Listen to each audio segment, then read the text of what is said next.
بسم اللہ الرحمن الرحیم۔ السلام علیکم ورحمۃ اللہ وبرکاتہ۔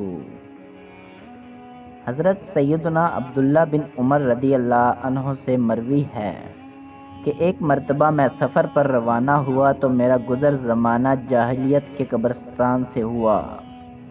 اچانک ایک مردہ قبر سے باہر نکلا، اس کی گردن میں آگ کی زنجیر بندھی ہوئی تھی۔ میرے پاس پانی کا ایک برتن تھا۔ جب اس نے مجھے دیکھا تو کہنے لگا، اے عبداللہ، مجھے تھوڑا سا پانی پلا دو۔ میں نے دل میں کہا، اس نے میرا نام لے کر مجھے پکارا ہے، یا تو یہ مجھے جانتا ہے یا عربوں کے طریقے کے مطابق عبداللہ کہہ کر پکار رہا ہے۔ پھر اچانک اس قبر سے ایک اور شخص نکلا اور اس نے مجھ سے کہا، اے عبداللہ، اس نافرمان کو ہرگز پانی نہ پلانا، یہ کافر ہے۔ دوسرا شخص پہلے کو گھسیٹ کر واپس قبر میں لے گیا۔ میں نے وہ رات ایک بڑھیا کے گھر گزاری۔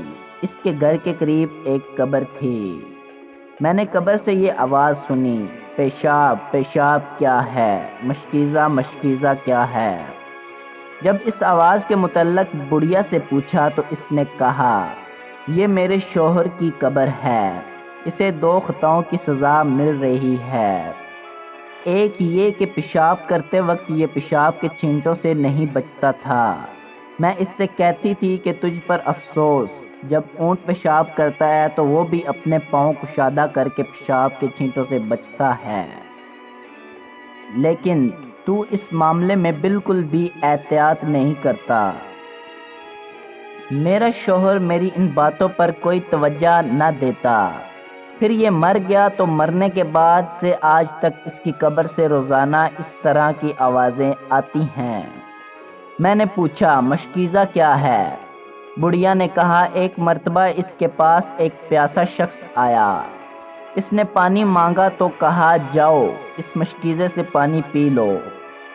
وہ پیاسا بے تابانہ مشکیزے کی طرف دوڑا۔ جب اٹھایا تو وہ خالی تھا۔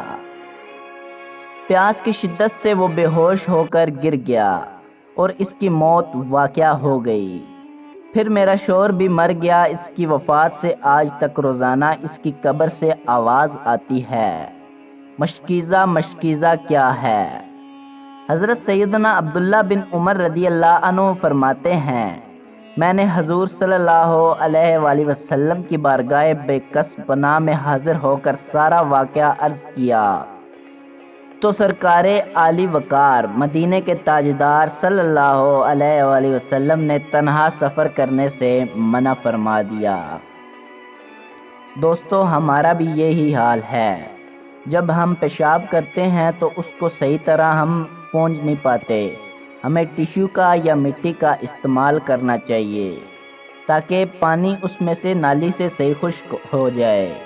ہمیں مٹی اور ٹیشو کا استعمال کرنا چاہیے اور مکمل طہارت کو سیکھنا چاہیے۔ اللہ پاک آپ کو اور مجھے سمجھ عطا فرمائے، آمین۔ اگر آپ کو ویڈیو اچھی لگی ہے تو لائک کر دیں اور سبسکرائب کر دیں بدر ٹی وی کو۔ جزاک اللہ۔